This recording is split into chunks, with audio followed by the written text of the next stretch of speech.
করাচির হযরত হাকিম আক্তার সাহেব রাহিমাহুল্লাহ বহুত বড় আল্লাহর একজন ওলি। তিনি করাচির জামে মসজিদে নামাজ পড়েন। হঠাৎ করে তিনি দেখলেন একটা যুবক কাপড় দিয়া ডান হাত পেঁচায় রাখছি, সুন্দর করে নামাজ পড়তেছে, সুন্দর করে রুকু দেয়, সাজদা দেয়, কিন্তু ডান হাত কাপড় দিয়ে পেঁচানো। এই দৃশ্য দেখা আল্লাহর ওলি নামাজের পর যুবককে ডাক দিলেন, যুবক তোমার নামাজটা বড় সুন্দর, তোমার রুকুটা বড় সুন্দর, তোমার সেজদাটাও বড় সুন্দর, কিন্তু ডান হাত কাপড় দিয়া কেন পেঁচায় রাখছো? যুবক বলতেছে, ও আল্লাহর ওলি, সে এক পিছনের করুণ ইতিহাস। আমার হাতের মধ্যে পচন শুরু হয়েছে, দুর্গন্ধ বের হয়, এত গন্ধ, এত দুর্গন্ধ, কাপড় দিয়ে যদি পেঁচায় না রাখি মসজিদের ভিতরে কেউ নামাজ পড়তে পারবে না, সবাই আমাকে মসজিদ থেকে বের করে দিবে, এজন্য কাপড় দিয়ে পেঁচায় রাখি। আল্লাহর ওলি বলেন, কেন তুমি কি ডাক্তার দেখাও না? যুবক বলে, ডাক্তার দেখানো শেষ, ভারত পাকিস্তানের সব ডাক্তার দেখানো শেষ, কেউ আমার রোগ ধরতে পারে না, কেউ রোগ ধরতে পারে না, পারে না, পারে না। আল্লাহর ওলি কয়, তাহলে অন্য দেশের ডাক্তার দেখাও না কেন? এমনি যুবক চুকির পানিটা চাইরা কান্দে আর বলতেছে, ও আল্লাহর ওলি, আমার বিশ্বাস হয়ে গেছে তামাম দুনিয়ার সমস্ত ডাক্তার যদি দেখানো হয় তবু আমার রোগ ভালো হবে না, কারণ আমার আগুন লাগছে আসমানে, পানি যদি দেই জমিনে কোনদিন আগুন নিভবে না। আগুন লাগছে শেরপুর, পানি দেই ফরিদপুর, কোনদিন আগুন নিভবে না। আমার অসুস্থতা হলো, আমার রোগ হলো আসমানে, চিকিৎসা চলছে জমিনে, কোনদিন আমার রোগ ভালো হবে না। আল্লাহর ওলি করাচির হযরত হাকিম আক্তার সাহেব রাহিমাহুল্লাহ তিনি বলতেছেন, বাবা কি ঘটনা বলো। এই কথা বলতে যুবক কান্না শুরু করে দিছে।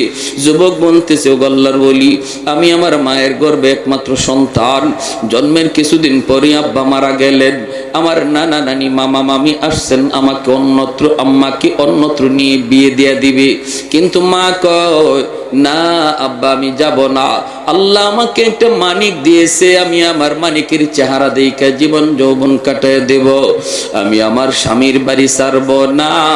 আমার আম্মা আমাকে দেখা তার জীবন যৌবন কাটে দিল, মানুষের বাড়িতে কাজকর্ম কইরা আত্মীয় স্বজনের কাছ থেকে ধার আইনা আইনা আমার আম্মা আমাকে লেখাপড়া করাইল, আমি লেখাপড়া করলাম, আমি কলেজে গেলাম, ভার্সিটিতে গেলাম, সুন্দরী একটা মেয়ের সাথে আমার পরিচয় হয়ে গেল, এই সুন্দরী মেয়ের সাথে পরিচয় হইয়া এক পর্যায়ে বিয়ে করে ফেললাম, বিয়ে করে আমি বউনিয়া বাড়িতে চলে আসলাম।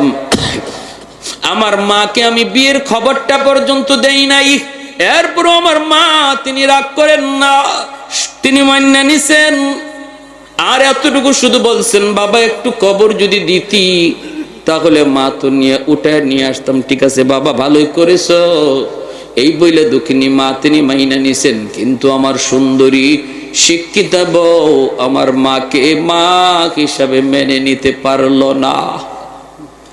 এমন আমাদের সংসার এমন আসেনি না নাই রে ভাই, আসেনি না নাই? আজকের দিনের বউয়েরা যদি শাশুড়িকে নিজের মা মনে করত তাহলে সংসারে এত অশান্তি আসতো না, আর শাশুড়িও যদি নিজের বউটারে বউ মনে না করে নিজের মেয়ের মতো ভাবতো তাহলে সংসারে এত অশান্তি আসতো।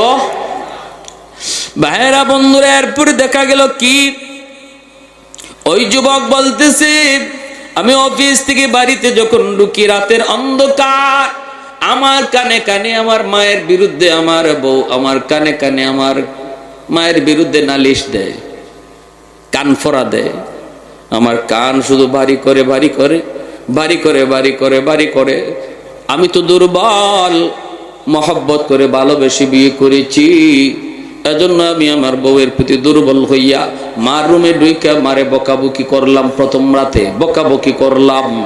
মা কইতেছে, বাজান আমি কিছু বলি নাই, যা কইছে তোর বউয়ে কইছে, কিন্তু এরপরও মায়ের কথা বিশ্বাস করলাম না, বউয়ের কথা বিশ্বাস করলাম। ও আমার ভাইরা রে যুবক, যদি নিজের জীবনের সাথে মিলে যায়, আল্লাহর দোহাই কথাটা দিল দিয়ে গ্রহণ করো। কাউকে উদ্দেশ্য নিয়ে কিছু বলতে আসি নাই, এসে যে কথাগুলি বলে যায় জানি না কার জীবনে পড়ে যায়, তওবা করে এখান থেকে উঠবা, চোখের পানি জড়ায় উঠবা, নতুবা জিন্দগি আল্লাহ দুনিয়া তো বরবাদ করে দিবে, আখিরাত তো কোনো কুল কিনারা খুঁজে পাবা না। সাগরে হাবুডুবু খাওয়া একজন মানুষ যেমন ভাবে কোনো কিছু কুল কিনারা পায় না, যেই সন্তানের উপরে মার কষ্ট, বাবার কষ্ট, সেও তার জিন্দগির আর গোটা জীবনটার ভিতরে সাগরে পড়া হাবুডুবু মানুষটার মতোই শুধু ঘুরবে, কুল কিনারা খুঁজে পাবে না রে যুবক, কুল কিনারা খুঁজে পাবে না। ভাইরা বন্ধুরা, ওই যুবক বলতেছে গল্লার বলি, প্রথম রাত গেল আমি বকাবকি করলাম, দ্বিতীয় রাতে আইসেই আমি মার গায়ে হাত উঠে ফেললাম। যেই মাত্র মার গায়ে হাত উঠাইছি, দুঃখিনী মা হাউ মাউ করে কান্না শুরু করেছে, আর বলতেছে বাজার আজকে বুঝি মার গায়ে তুই হাত উঠে দিলি রে, এই হাতটা মা চুমায় চুমায় বড় করছি, তোর হাতের মধ্যে মায়ের কি পরিমাণ চুমা লেগে আছে তুই জানো না, আজকে হাত দিয়ে বুঝি মারে তুই মারলি, ঠিক আছে যা, আল্লাহ যেন তোর এই হাত আল্লাহ যেন ফসাইয়া দে,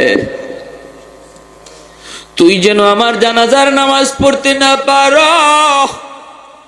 ওই যুবক বলতেছে আল্লাহর বলি, আমি তখনই টের পাইছি আমার পায়ের নিচের জমিনটা কাইপে উঠছি, আমার তখনই বুঝ হয়ে গেছে মার দুটা বদ্ধ আল্লাহর আরশে পৌঁছে গেছে। আমার মায়ার নবী কয়, বাপ মার দোয়া বদ্ধ আল্লাহর আরশে পৌঁছতে মাঝখানে বাধা থাকে না, বদ্ধ আল্লাহর আরশে পৌঁছে যায়। ওই যুবক বলতেছে আল্লাহর ওলি, কিছুদিন পর অফিস থেকে খবর পাইলাম আম্মা মারা গেছে, আমি জানাজা পড়ার জন্য বাড়ির দিকে রওনা দিলাম, কিন্তু রাস্তাঘাটে এত সমস্যা তৈরি হলো, অন্য কোনোদিন এত সমস্যা হয় না, বাড়িতে পৌঁছতে অনেক দেরি হয়ে গেল। আমি বাড়িতে ঢুকেই দেখি, গ্রামে ঢুকা মাত্রই দেখি মানুষজন একটা লাশ নিয়ে কবরস্থানের দিকে যাইতেছি। আমার বুঝ হয়ে গেছে জানাজা শেষ হয়ে গেছে মায়ের, মানুষজন অনেক অপেক্ষা করেছে, আর কত করবি। আমি ভিতরে যাওয়া মাত্রই লোকজন কয়, বাবা অনেক অপেক্ষা করেছি রে বাজার, আর কত করব, আর কত করব। এই বইলা মানুষজন কবরে নিয়ে গেছে, আমিও কান্দি। মানুষকে বলি, বাবা তোমাদের কোনো দোষ না, এটা আমার কপালের লিখন। আমি তখনই বুঝে গেছি মার দুইটা বদদোয়া, একটা বদদোয়া কবুল হয়ে গেছে, তুই যেন আমার জানাজার নামাজ পড়তে না পারো। আমি তো মায়ের জানাজা পড়তে পারি নাই, কত চেষ্টা করলাম, জানাজা তো পারি নাই। এইবার দ্বিতীয় বদদোয়াটা ছিল, তোর এই হাত যেন পৌঁছা যায়। আমি অপেক্ষায় আমি নিশ্চিত হয়ে গেছি মার দ্বিতীয় বদদোয়াটাও কবুল হয়ে যাবে। ও আল্লাহর ওলি, কিছুদিন পরে আমি দেখতে পেলাম আমার ওই হাতের মধ্যে একটা ফোড়া দেখা দিছে, ফোড়া। এই ফোড়া থেকে পচন শুরু হয়েছে। অ্যান্টিবায়োটিক আনলাম, খাইলাম, কোনো লাভ হয় না। ডাক্তাররা নিজেরা বলতেছে আমরা তো কিছুই বুঝি না, কেন তোমার রোগ ভালো হয় না, কেন তোমার রোগ ভালো হয় না, আমরা তো বুঝি না। আমি ডাক্তারকে বললাম, ডাক্তার তোমরা আমাদের রোগ না ধরতে পারলেও আমি আমার রোগ ধরে ফেলেছি। আমার রোগ হলো আসমানে, চিকিৎসা চলছে জমিনে। সেই দিন থেকে পচন উপরে উঠে, খালি উপরে উঠে।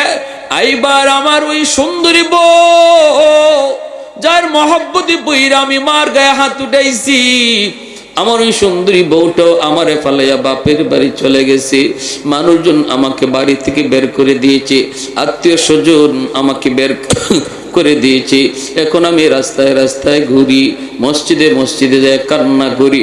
ও আল্লাহর ওলি, এবার বলুন আমার কোনো মা পাওয়ার উপায় আসেনি? এ যুবক মনে রাখো, যদি বাপ মার কলিজায় তুমি ব্যথা দাও, তাহলে একমাত্র আল্লাহর কাছ থেকে মাপ পাওয়ার উপায় হলো মারে বাবারে আবার খুশি করা। এছাড়া বিকল্প কোনো লাইনে আল্লাহরে খুশি করা যায় না। কারণ হলো জান্নাতুল বাকি, মদিনার কবর, ঠিক না? মদিনা শরীফের কবরের নাম কি? ওয়াজকুরুনি নাম শুনছেননি আপনারা? ওয়াজকুরুনি আল্লাহর বহুত বড় ওলি, ইয়ামেনের করণ এলাকায় থাকেন বৃদ্ধা মাকে নিয়ে ওয়াজকুরুনি জঙ্গলের মধ্যে থাকেন, উটটা খালি করেন। মার খেদমত করেন, মার সেবা করেন। এইদিকে মদিনায় আমার নবী রয় দয়ার নবী মদিনাতুল মুনাওয়ারায় আসার জন্য ওয়াজ করেনি, মায়ার নবীকে দেখার জন্য তিনি পাগল, কারণ তিনি তো মায়ার নবীর আশিক। মাকে বলতেছেন, মা গো আমি তো মদিনায় যেতে চাই, আমার মায়ার নবীর এক নজর দেখতে যাব। মা বলতেছে, বাজান তুমি তো নবীকে দেখতে যাবা, ভালো কথা, কিন্তু আমি মাকে কার কাছে রেখে যাইবা? আমি মার খেদমত কে করবে? আমি তো ঠিক মতো হাঁটতে পারি না, চলতে পারি না রে বাজার। ওয়াজ করিনি কই, মা তোমার কষ্ট হলে আমি মদিনায় যাব না, আমার নবীকে দেখতে তিনি যাইতে পারেন না, কারণ মায়ের খেদমতের কষ্ট হবে, অসুবিধা হবে। এই দিকে আল্লাহ পাক আমার নবীর কাছে জিব্রাইলকে পাঠাইয়া আল্লাহ পাক জানাই দিছে, বন্ধু তোমার একজন মস্ত বড় আশেক, সেই ইয়ামেনের করণ এলাকার জঙ্গলে থাকি, নাম হলো ওয়াইজ। জানোনি সে তোমার কত বড় আশিক? সে মস্ত বড় আশিক, কিন্তু মার খেদমতের কারণে তোমাকে দেখতে পারে না। এ বন্ধু, মার খেদমতের নির্দেশ তো আমি আল্লাহ দিয়েছি, আমার নির্দেশ মানতে যায় তোমাকে দেখতে পারে না। এজন্য আমি আল্লাহ তার মার দোয়ার বদৌলতে তারে জগতের শ্রেষ্ঠ ওলিদের খাতায় নাম লিখে দিছি। তার মা হাত উঠায় কইছে, মালিক আমার ওয়াইজের জন্য আমি কিছুই দিতে পারি না, কিন্তু এই দুইটা হাত তোমার দরবারে উঠায় দিলা। আল্লাহ আমার ওয়াইজকে তুমি শুধু ওলি বানাইলে আমি খুশি না গো মালিক, জগতের ওলিদের সর্দার তুমি বানায় দিও। আল্লাহ পাক রব্বুল আলামিন কয়, বন্ধু আমি তারে জগতের ওলিদের শ্রেষ্ঠ ওলি বানায় দিছি, সে তোমার মস্ত বড় আশেক। শুধু সে আশেক নয়, আমি তারে মুস্তাজাবুদ দাওয়া বানায় দিছি। সে হাত উঠাইতে দেরি হয়, কিছু চাইতে দেরি হয়, কবুল হতে দেরি হয় না। মুস্তাজাবুদ দাওয়া কাকে বলে?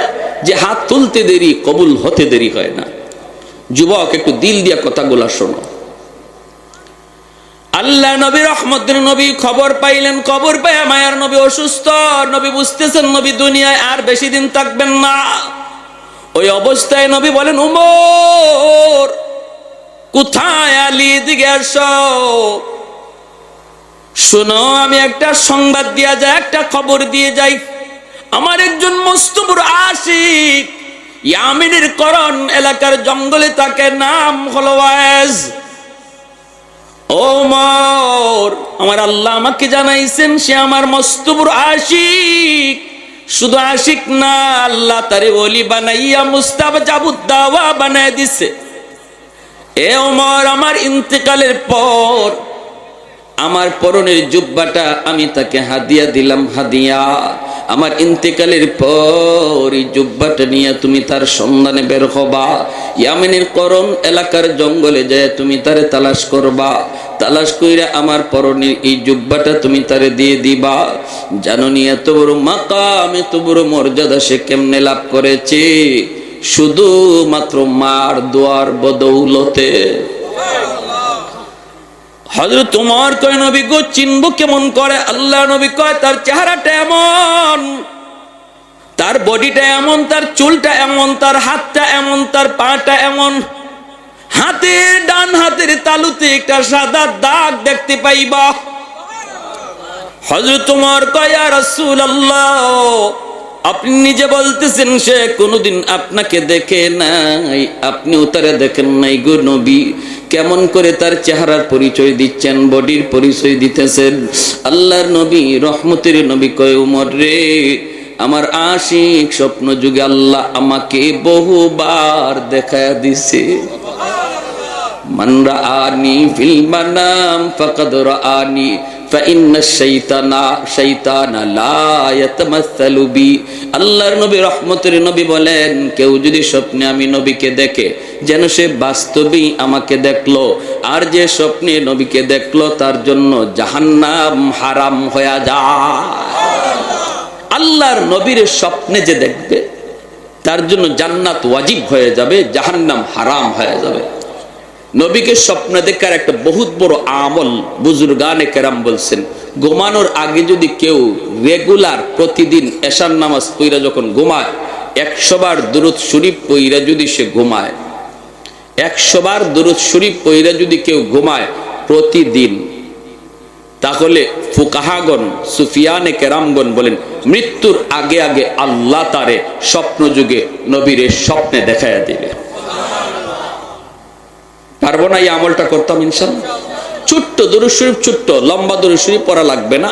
সাল্লাল্লাহু আলাইহি ওয়াসাল্লাম, সাল্লাল্লাহু আলাইহি ওয়াসাল্লাম, কোন সবাই সাল্লাল্লাহু আলাইহি ওয়াসাল্লাম, এই দুরূদ শরীফ হয়ে গেল। সাল্লাল্লাহু আলাইহি ওয়াসাল্লাম একবার, আবার সাল্লাল্লাহু আলাইহি ওয়াসাল্লাম দুইবার, আবার সাল্লাল্লাহু আলাইহি ওয়াসাল্লাম তিনবার। এভাবে আপনি একটা কিলিয়ে তসবির দানা লইয়া 100 বার প্রতি রাত ঘুমাইবার আগে পইরা পইরা ঘুমাইয়েন। আল্লাহ আপনাকে ঘুমন্ত অবস্থায় স্বপ্নে নবীর সাথে দিদার নসিব করাইয়া দেবে। হযরত ওমর ফারুক রাদিয়াল্লাহু তাআলা আনহু কয়, ইয়া রাসূলুল্লাহ, কেমনে দেখলেন? নবী বলেন, স্বপ্ন যুগে আল্লাহ আমাকে দেখায় দিছে আল্লাহর নবীর পরনের জুব্বা। হযরত ওমর নবীর ইন্তেকালের পর এই জুব্বা নিয়ে তিনি রওনা দিয়ে দিলেন। সঙ্গে আছেন আলী। ইয়ামেন ঢুকলেন, করণ এলাকায় আসলেন। মানুষকে জিজ্ঞেস করেন, তোমরা ওয়াইজ নামে কাউরে চিনোনি? কেউ কয় না, চিনি না, চিনি না। একজন রাখাল কয়, হ, একজন ওয়াইজ নামে একটা লোক আছে, আমরা যারে পাগল বলে ডাকি।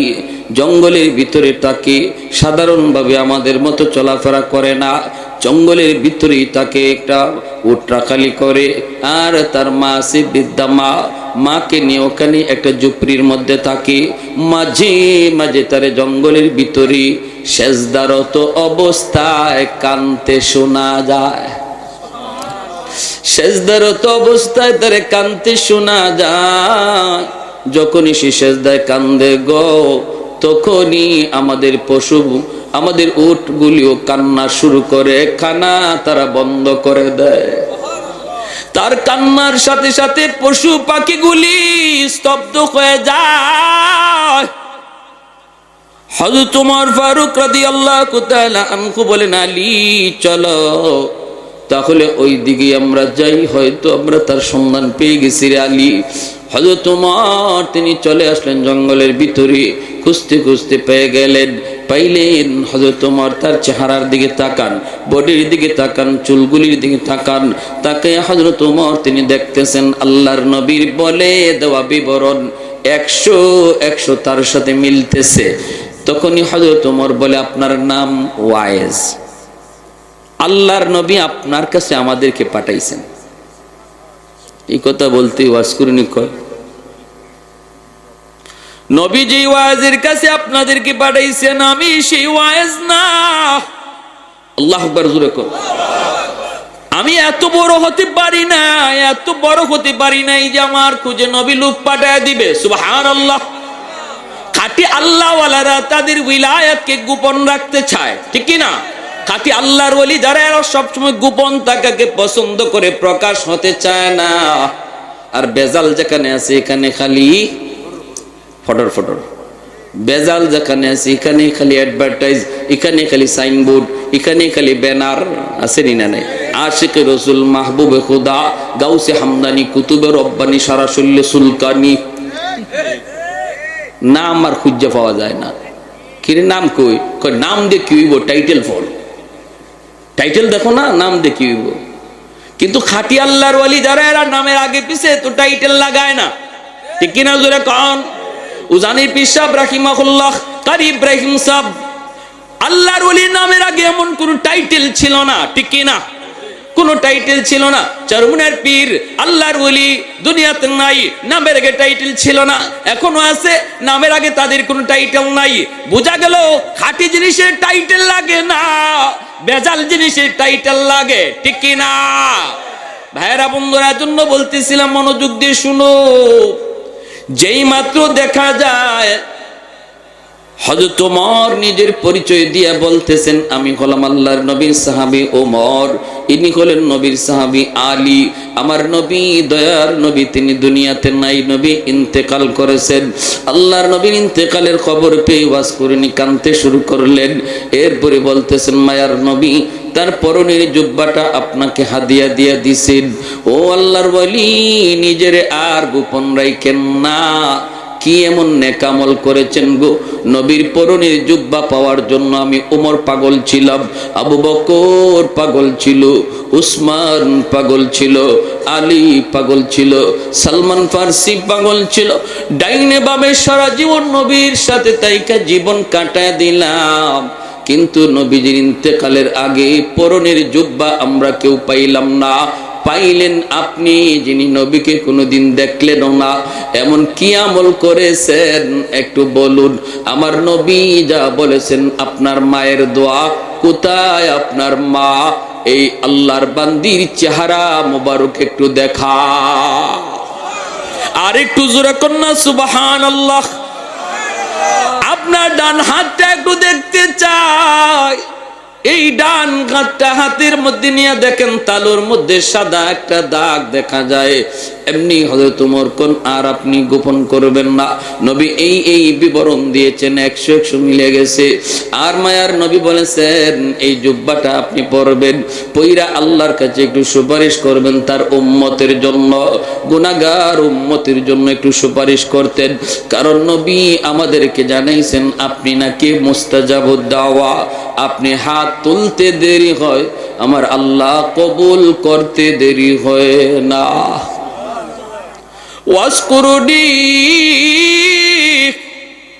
নবীর পরনের জুব্বা হাতের মধ্যে লইয়া তিনি দৌড় দিয়া চলে গেলেন জঙ্গলের ভিতরের যুবক, চলে গেলেন জঙ্গলের ভিতরে। যাইয়াই তিনি সেজদায় পড়ে গেলেন। সেজদায় পড়ে বলতেছেন, মালিক, ও মালিক, তোমার আমার গোপন রহস্য কেন তুমি জানাইছো তোমার বন্ধুরে? সুবহানাল্লাহ। তোমার আমার গোপন রহস্য, তোমার আমার গোপন সম্পর্ক কেন তুমি তোমার বন্ধুরে জানাইছো? আল্লাহ যখন জানাইছো, তাহলে আমিও তোমার সাথে বায়না ধরলাম, মাথা উঠাবো না, নবীর পরনের জুব্বাও আমি গায়ে দেব না, যতক্ষণ পর্যন্ত তোমার বন্ধুর সমস্ত উম্মতকে তুমি মাফ না করবা। আল্লাহু আকবার। মাথা জমিনে ঠেকায় দিছি, আমি পাগল, মাথা জমিন থেকে উঠাবো না যতক্ষণ পর্যন্ত গোটা উম্মতে মুহাম্মদের মাফ না করবা। আল্লাহ পাক রব্বুল আলামিন কয়, পাগল তুমি কি কও? ও ভাইরা বন্ধুরা, এটা কেমনে কয়? আল্লাহ পাকের সঙ্গে আল্লাহর ওলিদের অন্তরে অন্তরে কথা হইতো, আল্লাহ পাক অন্তরের ভিতরে কথা জমায়ে দিত। রব্বুল আলামিনের এরকম ভাবে আল্লাহ পাকের কথা আসলো। ওরে পাগল না হয় না, কত আছে মদকুর, কত আছে গাঞ্জাকুর, কত আছে বাপ মারে কষ্ট দেয়, মারে কান্দায়, বাবারে কান্দায়, কেমন করে আমি সবরে মাফ করি? আল্লাহ পাক কয়, যা পাগল, আমি তোমার খাতিরে 10% আমি উম্মত মাফ করে দিলাম। ওয়াজ করিনি, কয় মালিক আমি 10% 20% বুঝি না, 100% বুঝি, 100%। আল্লাহ বলে, যাও পাগল, তোমার সুপারিশে আমি আল্লাহ 20% উম্মত মাফ করে দিলাম। ওয়াজ করিনি, কয় মালিক আমি মানি না। আল্লাহ বলে, যাও 30 ভাগ উম্মত মাফ করে দিলাম। তখনও কয় মানি না, মানি না। 40 ভাগ উম্মত মাফ করে দিলাম। এইদিকে আমার ভাইরা হযরত ওমর, হযরত আলী অপেক্ষায় থাকতে থাকতে কয়, কিরে আলী, ওয়াজ করুন গেল কোথায়? চলো তাড়াতাড়ি চলো, একটু খবর নেই। তারা দুজন চলে আসলেন ঝুপড়ির ভিতরে। আইসা দেখে ওয়াজ করুন সেজদায় পড়ে কার সাথে যেন বিড়বিড় করে কথা কয়। সেই কথা আর কারোর সাথে নয়, এই কথা তো কয় মাওলার সাথে। সেজদার মধ্যে আল্লাহ পাক বান্দার সবচেয়ে কাছে চলে আসে। জোরে কোন সুবহানাল্লাহ। আল্লাহ নবী কয়, সেজদার মধ্যে আল্লাহ পাক তার বান্দার খুব বেশি কাছে চলে আসে। এজন্য সেজদার হালতে আল্লাহর কাছে যা চাইবা আল্লাহ তাই পূরণ করে দিবে। ওয়াজ করুনি সেজদা যায় কার সাথে বিড়বিড় করে যেন কথা কয়। হযরত ওমর আইসা ডাক দিয়া দিলেন, ও আল্লাহর ওলি, কোথায় আমাদেরকে রেখে আপনি চলে আসলেন? যেই মাত্র ডাকটা দিলেন সাথে সাথে আল্লাহর সাথে কথা কওয়ার যে লাইন ছিল, লাইনটা কাট আপ হয়ে গেছে। ওয়াজ করুনি সেজদা থেকে উইটা বলতেছে, গো নবীর সাহাবী, আর একটু সময় যদি আপনারা ধৈর্য ধরতেন তাহলে আমি আমার মাওলার কাছ থেকে 100 ভাগ উম্মত মাফ করায়া লইতা। मैं तालिब मौला हूँ मेरे इश्क़ निराला, मैं तालिब मौला हूँ मेरे इश्क़ निराला, है जुमला जहाँ जिनके तजल्ली से उजाला, है जुमला जहाँ जिनके तजल्ली से उजाला, मादर जो जहाँ गैर खुदा यार नदारम, जुज़े याद खुदा ही चे दिगर कार नदारम, जुज़े याद खुदा ही चे दिगर कार नदारम, मा मस्त सुबह। আমার ভাইরা বন্ধুরা জন্য মনোযোগ দিয়ে একটু খেয়াল করে কথাগুলি শোনো। মায়ের দোয়ার বদৌলতে ওয়াজ করে নিয়ে এত বড় সম্মানী, এত বড় ইজ্জতওয়ালা, এত বড় ওলি, এত বড় মুস্তাজাবুদ দাওয়া হইছে মায়ের দোয়ার বদৌলতে, ঠিক কি না? এজন্যই ভাইরা আব্দুল কাদের জিলানী, খাজা মঈনুদ্দিন চিশতির মতো হাজারো আব্দুল কাদের জিলানীর যদি আপনি ঘরে দাওয়াত দেন আর উনাদেরকে দাওয়াত খাওয়ায় যদি বলেন হাত উঠে মোনাজাত করেন আমার জন্য, আর পাশের ঘরে যদি আপনার মা আপনার বাবা যদি তোমার জন্য হাত উঠায়, আমার মায়ার নবীর হাদিস, নবী বলেন আব্দুল কাদের জিলানীর দোয়া কবুল হবে কি হবে না কোনো গ্যারান্টি নাই, কিন্তু মার দোয়া বাবার দোয়া কবুল হবে এর গ্যারান্টি আছে। করাচির হযরত হাকিম আক্তার সাহেব রাহিমাহুল্লাহ বহুত বড় আল্লাহর একজন ওলি, তিনি করাচির জামে মসজিদে নামাজ পড়েন। হঠাৎ করে তিনি দেখলেন একটা যুবক কাপড় দিয়া ডান হাত পেঁচায় রাখছি, সুন্দর করে নামাজ পড়তেছে, সুন্দর করে রুকু দেয়, সাজদা দেয়, কিন্তু ডান হাত কাপড় দিয়ে পেঁচানো। এই দৃশ্য দেখা আল্লাহর ওলি নামাজের পর যুবককে ডাক দিলেন, যুবক, তোমার নামাজটা বড় সুন্দর, তোমার রুকুটা বড় সুন্দর, তোমার সাজদাটাও বড় সুন্দর, কিন্তু ডান হাত কাপড় দিয়া কেন পেঁচায় রাখছো? যুবক বলতেছে, ও আল্লাহর ওলি, সে এক পিছনের করুণ ইতিহাস। আমার হাতের মধ্যে পচন শুরু হয়েছে, দুর্গন্ধ বের হয়, এত গন্ধ, এত দুর্গন্ধ, কাপড় দিয়ে যদি পেঁচায় না রাখি মসজিদের ভিতরে কেউ নামাজ পড়তে পারবে না, সবাই আমাকে মসজিদ থেকে বের করে দিবে, এজন্য কাপড় দিয়ে পেঁচায় রাখি। আল্লাহর ওলি বলেন, কেন, তুমি কি ডাক্তার দেখাও না?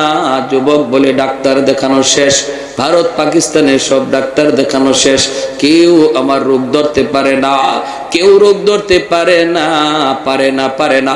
আল্লাহর ওলি কয়, তাহলে অন্য দেশের ডাক্তার দেখাও না কেন?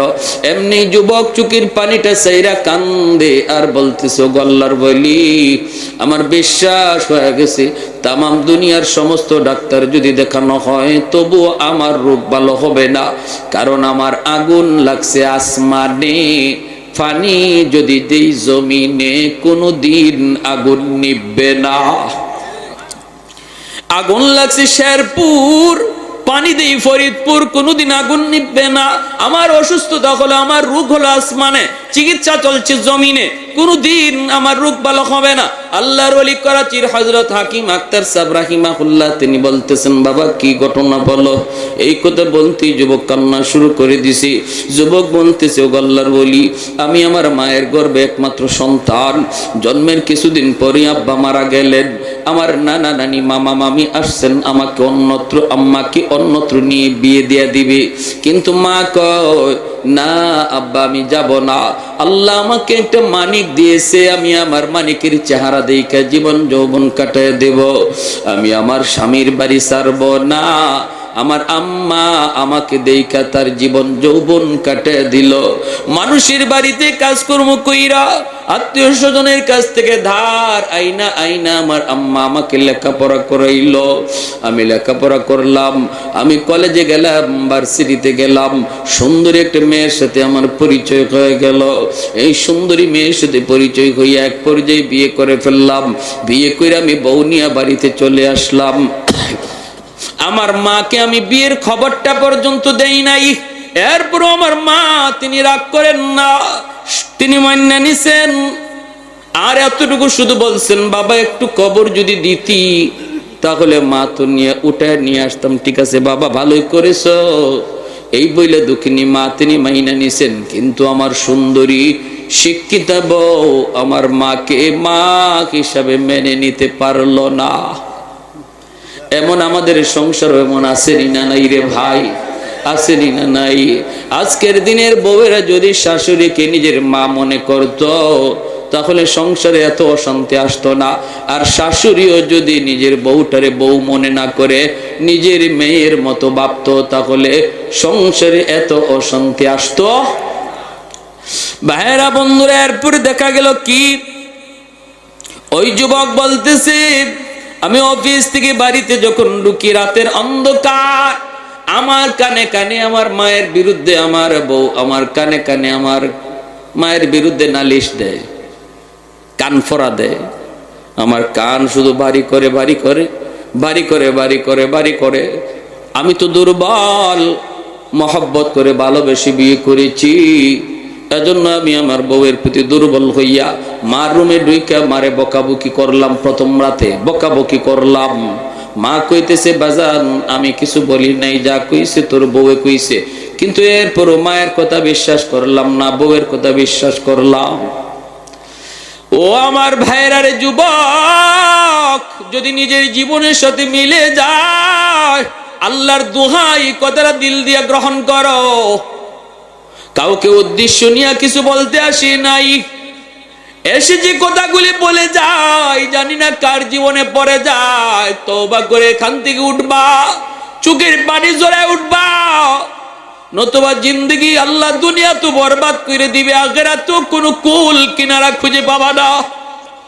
সাগরে হাবুডুবু খাওয়া একজন মানুষ যেমন ভাবে কোনো কিছু কুল কিনারা পায় না, যেই সন্তানের উপরে মার কষ্ট, বাবার কষ্ট, সেও তার জিন্দগির আর গোটা জীবনটার ভিতরে সাগরে পড়া হাবুডুবু মানুষটার মতোই শুধু ঘুরবে, কুল কিনারা খুঁজে পাবে না রে যুবক, কুল কিনারা খুঁজে পাবে না। ভাইরা বন্ধুরা, ওই যুবক বলতেছে গল্লার বলি, প্রথম রাত গেল আমি বকাবকি করলাম, দ্বিতীয় রাতে আইসেই আমি মার গায়ে হাত উঠে ফেললাম। যেই মাত্র মার গায়ে হাত উঠাইছি, দুঃখিনী মা হাউ মাউ করে কান্না শুরু করেছে। আর বলতেছে, বাজার আজকে বুঝি মার গায়ে তুই হাত উঠাই দিলি রে। এই হাতটা মা চুমায় চুমায় বড় করছি, তোর হাতের মধ্যে মায়ের কি পরিমাণ চুমা লেগে আছে তুই জানো না। আজকে হাত দিয়ে বুঝি মারে তুই মারলি, ঠিক আছে যা, আল্লাহ যেন তোর এই হাত আল্লাহ যেন ফসাইয়া দে, তুই যেন আমার জানাজার নামাজ পড়তে না পারো। ওই যুবক বলতেছে, আল্লাহর বলি আমি তখনই টের পাইছি আমার পায়ের নিচের জমিনটা কাইপে উঠছি। আমার তখনই বুঝ হয়ে গেছে মার দুনুটা বদ্ধ আল্লাহর আরশে পৌঁছে গেছে। আমার মায়ার নবী কয়, বাপ মার দোয়া বদদোয়া আল্লাহর আরশে পৌঁছতে মাঝখানে বাধা থাকে না, বদ্ধ আল্লাহর আরশে পৌঁছে যায়। ওই যুবক বলতেছে, আল্লাহর ওলি কিছুদিন পর অফিস থেকে খবর পাইলাম আম্মা মারা গেছে। আমি জানাজা পড়ার জন্য বাড়ির দিকে রওনা দিলাম, কিন্তু রাস্তাঘাটে এত সমস্যা হলো, অন্য কোনোদিন এত সমস্যা হয় না। বাড়িতে পৌঁছতে পৌঁছতে অনেক দেরি হয়ে গেল। আমি বাড়িতে ঢুকেই দেখি, গ্রামে ঢুকা মাত্রই দেখি মানুষজন একটা লাশ নিয়ে কবরস্থানের দিকে যাইতেছি।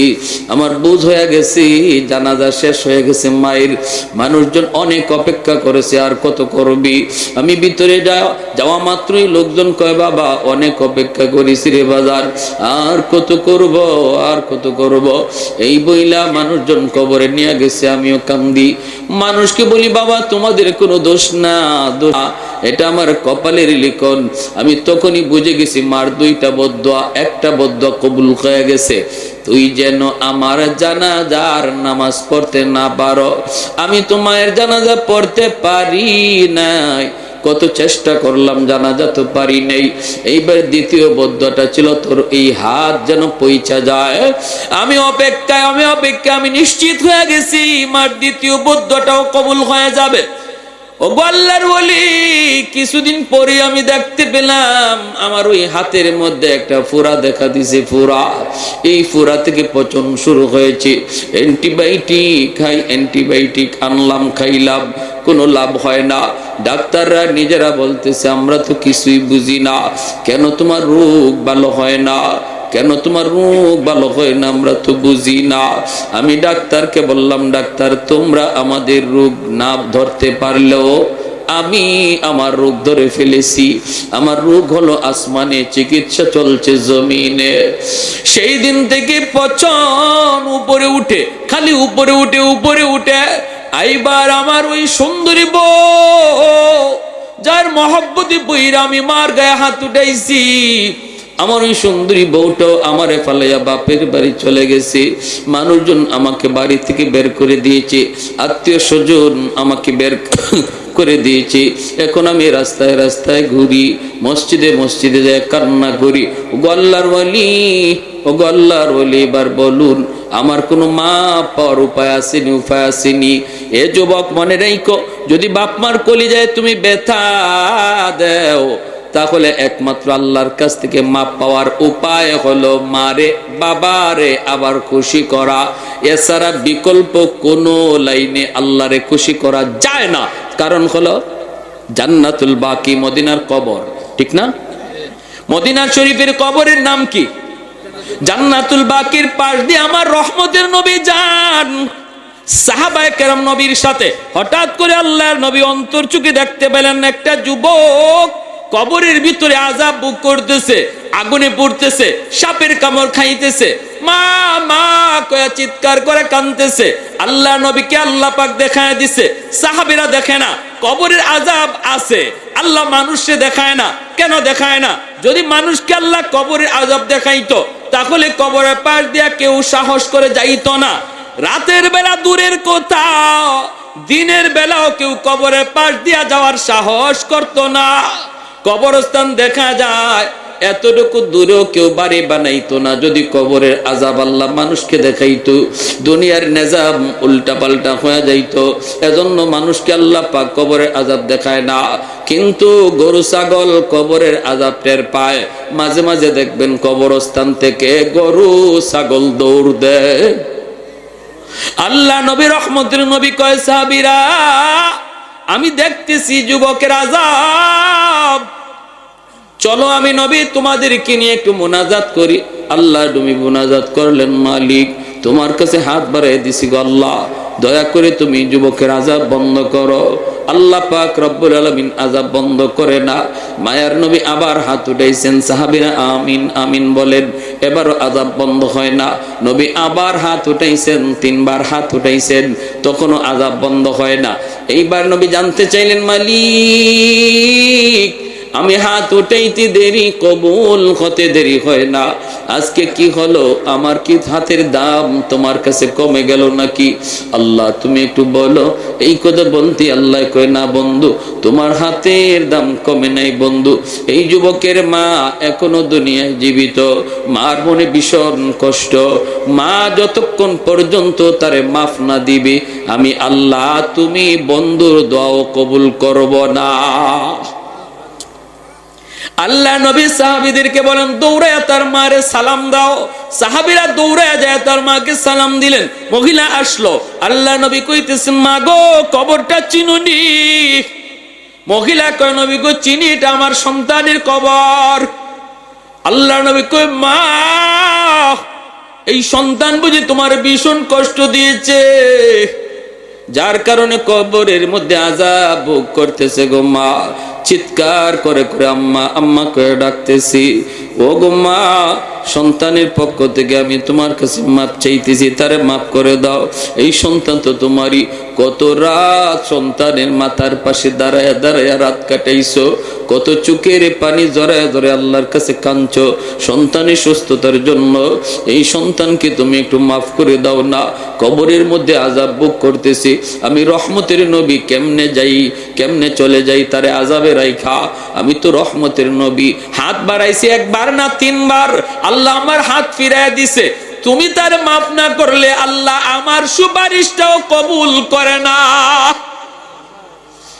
এই কথা বলতেই মহিলার চোখ থেকে দর দর করে পানি ঝরা শুরু হয়ে গেল। মহিলায় কান্দে আর কই, নবী গো, আমি এরে মাফ করবো না, আমি এরে মাফ করবো না।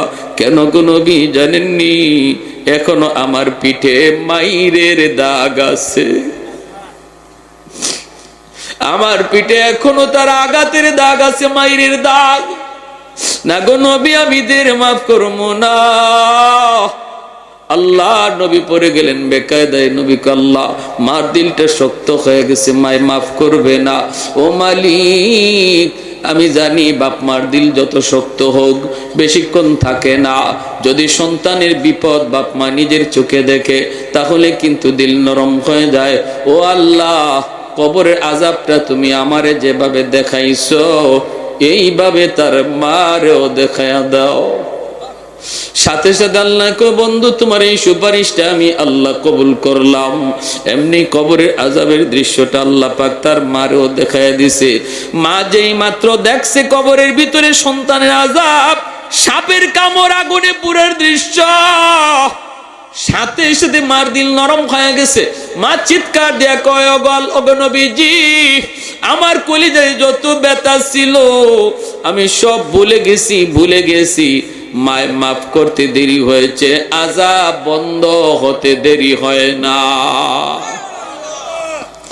তাহলে আপনারা বলুন, বাপ মারে কেউ যদি কষ্ট দেয়, এই কষ্ট দেওয়ার কারণে আল্লাহ নারাজ হয়ে রয়েছে। অতএব আল্লাহকে যদি রাজি করাইতে হয়, বাপ মারে খুশি না কইরা দুনিয়ার মানুষে খুশি করলো আল্লাহ রাজি হবে। আল্লাহর নবী কয়, শেষমেশ একখান হাদিস শুনেন, মান আসবাহা মুতিআন লিল্লাহি ফি ওয়ালিদাইহি।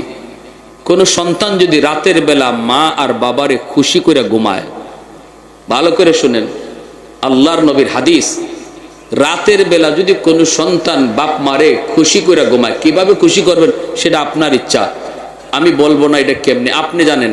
পাশে বসে যদি মার সাথে একটু গল্প করেন, সন্তান তো মুখ ভরে আম্মা আব্বা কইয়া বেশি বেশি ডাক দিলেই বাপ মার দিল খুশি হয়ে যায়, ঠিক না?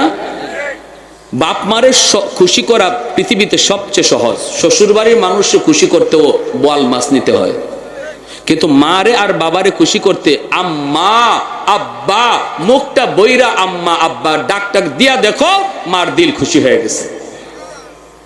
আর আল্লাহ বলে, বান্দা যখনই তুই তোর মার দিল খুশি করবে, বাবার দিল খুশি করবে, আমি আরশের মালিক তোর উপরে খুশি হয়ে যায়।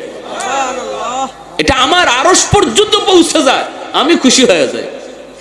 রাতের বেলা যদি ঘুমানোর আগে তুমি এরকম খুশি করে ঘুমাইতে পারো, অথবা বাজার থেকে এখানে কমলা আনি, আম্মা আজকে কমলাটা তোমার জন্য আনছি, আব্বা আজকে খুব মিষ্টি কমলা পাইছি, আম্মা আব্বা তোমার জন্য আনছি, এই কথাটা কইয়া দেখো না বাবা কেমনে খুশি হয়, আমার সন্তান বাজারে গিয়ে আমার কথা বলছে না। রাতের বেলা যদি তুমি খুশি করে ঘুমাও, নবী বলেন সকাল হওয়া মাত্রই জান্নাতের দুইটা দরজা আল্লাহ তোমার জন্য খুলে দেয়। আমান আসবাহা আসিয়ান লিল্লাহি ফি ওয়ালিদাইহি আসবাহা লাহু বাবান মাফতুহান মিনান নার। আর যদি রাতের বেলা কোনো সন্তান বাপ মারে আঘাত দিয়া ঘুমায়, আঘাত দিয়া, ভালো করে জানে দিনের বেলা সে এমন ভাবে কথা কইছে যে কথার কারণে বাবার কলিজায় ব্যথা পাইছে, মায়ের কলিজায় ব্যথা পাইছে, মা ঘুমাইতে পারে না, সন্তানের এই কথা শুনে মার ঘুমে ধরে না, বাবার ঘুম আসে না, বুড়া বুড়ি বৃদ্ধা বৃদ্ধ বাবা আর মা তারা ঘুমাইতে গেলে একজন আরেকজনের সান্ত্বনা দেয়, কান্দো না, এখন তো তাদেরই সময়, আমাদের সময় শেষ, আর কয়দিন বা দুনিয়া বাঁচবো। এই বইলা স্বামী স্ত্রীরে চোখের পানি মুইসা দেয়, আর স্ত্রী স্বামীর চোখের পানি মুইসা দেয়।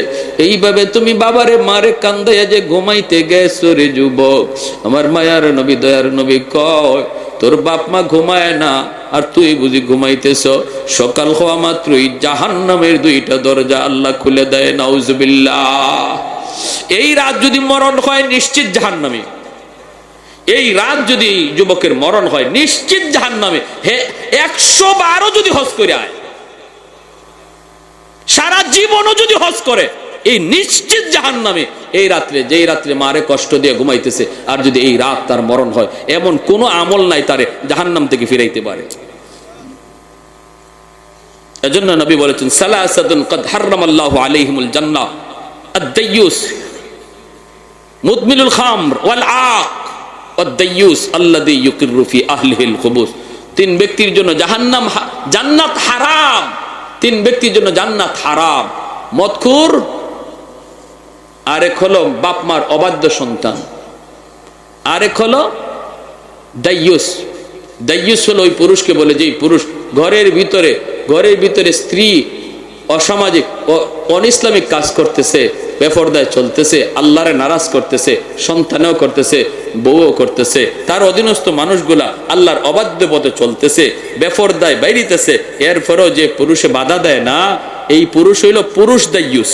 এই পুরুষ হইল পুরুষ দাইয়ুস। নবী বলে এই পুরুষ দাইয়ুসের জন্য জান্নাত হারাম।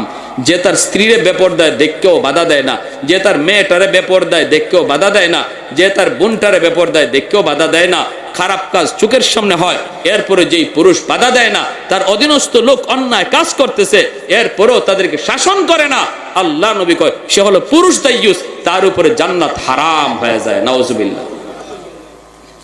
অতএব আমার ভাইয়েরা, বন্ধুরা, এবার আসুন আমাদের বাপ মা যাদের দুনিয়ায় জীবিত, আমরা তাদেরকে আজ রাত খুশি করব। আর যাদের বাপ মা দুনিয়ায় নাই, আমরা কি করব?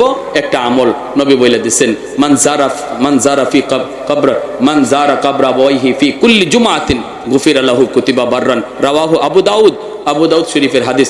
জুম্মার দিন যদি কেউ মা বাবার কবর জিয়ারত করে, জুম্মার দিন যদি বাপ মার কবর জিয়ারত করে, তাহলে আল্লাহ পাক রব্বুল আলামিন দুনিয়ার যদি সে বাপ মারে কোনো কারণে ইচ্ছা অনিচ্ছায় কষ্ট দিয়া থাকে, আল্লাহ তারে মাফ কইরা বাধ্য সন্তানের তালিকাভুক্ত বানায়া দেয়। এই যে কবরস্থানের উদ্যোগে আজকের মাহফিল, বলুন জুম্মার দিন আমরা জুম্মার নামাজ পইরা, অথবা জুম্মার দিন ফজর পইরা, অথবা না পারলে আসরের পরে জুম্মার দিন আমরা কবর জিয়ারত করতে কোন কোন আওলাদ রাজি আছেন? একটু হাত তুলে আল্লাহরে দেখা। আল্লাহ তুমি প্রতিটা হাতকে কবুল করো, জোরে বলি আমিন। ওয়া আখির দাওয়ানা আনিল হামদুলিল্লাহি রাব্বিল আলামিন। আল্লাহুম্মা সাল্লি আলা মুহাম্মদ ওয়া আলা আলি মুহাম্মদ কামা সাল্লাইতা আলা ইব্রাহিম ওয়া আলা আলি ইব্রাহিম ইন্নাকা হামিদুম মাজিদ। আল্লাহুম্মা বারিক আলা